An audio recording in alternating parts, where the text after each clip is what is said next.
জান্নাত পেতে চাইলে শিরিক মুক্ত ঈমান চাই, বেদাত মুক্ত আমল চাই, হারামের সাথে সম্পর্কহীন হওয়া চাই। যদি একটু সুন্দর করে আমরা চলি, ইনশাআল্লাহ আল্লাহ আমাদেরকে জান্নাত দেবেন।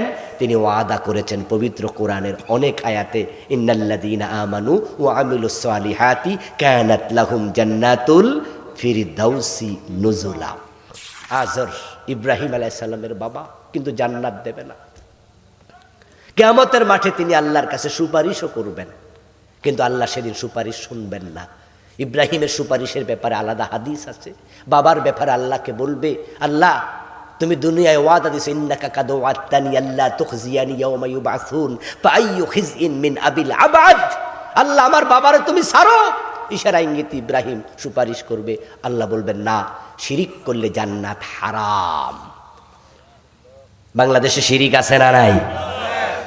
আমার লেখা শিরিকের আলাদা বই আছে, আমি 29টা শিরিক আমার বইতে লিখেছি। কত শিরিক চলছে, অথচ মুশরিকরাই আবার মসজিদে যায় নামাজও পড়ে, পীরের পায়ে সেজদা দেয়, আবার নামাজেও যায়, ঠিক কি না? আল্লাহর কাছেও চায়, আবার মরা পীরের কাছেও চায়। কত কাফের নামাজ পড়তেছে, কাদিয়ানীরা কাফের, কিন্তু তারা 5 ওয়াক্ত নামাজ পড়ে। তারা আল্লাহর আইনের একটা অংশ শুধু অস্বীকার করছে, সেটা হচ্ছে নবীজি শেষ নবী। এটা তারা মানে না, একটা বিধান মানে নাই, কাদিয়ানী বেঈমান। কিন্তু বাংলাদেশে আমরা ডজন ডজন বিধান মানি না, চোর ধরে হাত কাটো, এই বিধানটা আল্লাহর কোরআনে আছে না নাই? 54 বছরে কয়দিন মানছি? জেনা করলে 100 বেত লাগাও, এটা সূরা নূরে আছে না নাই? আমরা কি বাংলাদেশে আইন মেনেছি? ইনিল হুকমু ইল্লা লিল্লাহ, আল্লাহ ছাড়া কারো আইন চলবে না, এই কথা আল্লাহর কোরআনে আছে কিনা? 54 বছর বাংলাদেশ আল্লাহর আইনে কয়দিন চলেছে? তো কাদিয়ানীকে কাফের বললেন, নিজের খবর কি? জান্নাতমুখী হন, ইমানের যত্ন নেন। আর বেদাতি আমল তো এই দেশে অভাব নাই। আমলগুলো নষ্ট হয়ে যায় যদি বেদাতের সাথে মিশ্রিত হয়, ইমান নষ্ট হয়ে যায় যদি শিরক আর কুফরের সাথে মিশ্রিত হয়। জান্নাত পেতে চাইলে শিরিক মুক্ত ঈমান চাই, বেদাত মুক্ত আমল চাই, হারামের সাথে সম্পর্কহীন হওয়া চাই। যদি একটু সুন্দর করে আমরা চলি, ইনশাআল্লাহ আল্লাহ আমাদেরকে জান্নাত দেবেন।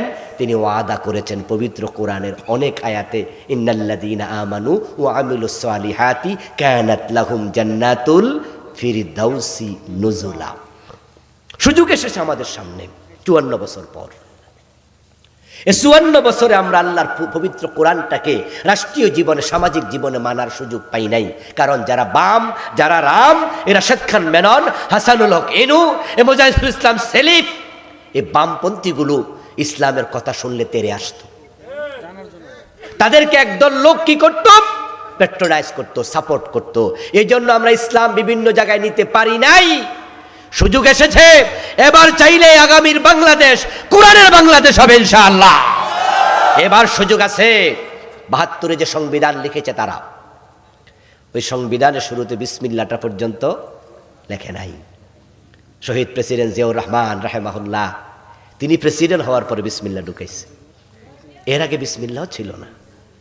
এদেশে ইসলামকে আমরা সংবিধান রূপ দিতে পারিনি, আল্লাহর কোরআনকে, কারণ তারাই এদেশটা সবসময় চালাইতো। বামেরা এটাকে গ্রাস করে রেখেছিল। জুলাই বিপ্লবের পরে এখন বামদের আর রামদের বাংলাদেশে খানা নাই, ঠিক কি না? এখন আমরা ইসলামপন্থীরা আছি, কোরআনওয়ালারা আছি। কোরআন কোনো দলের না, কোরআন কোনো ব্যক্তির না, কোরআন আমাদের সকলের। জান্নাতে পেতে চাইলে কোরআনমুখী হন, কোরআনমুখী হন, হাদিসমুখী হন। আল্লাহ তুমি আমাদের সকলকে আজকের সামিয়ানার নিচে যেভাবে একসাথে বসে আছি, কোরআন হাদিস অনুসরণ করে তোমার জান্নাতে একসাথে যাওয়ার তৌফিক দাও। সকলে বলেন আমিন।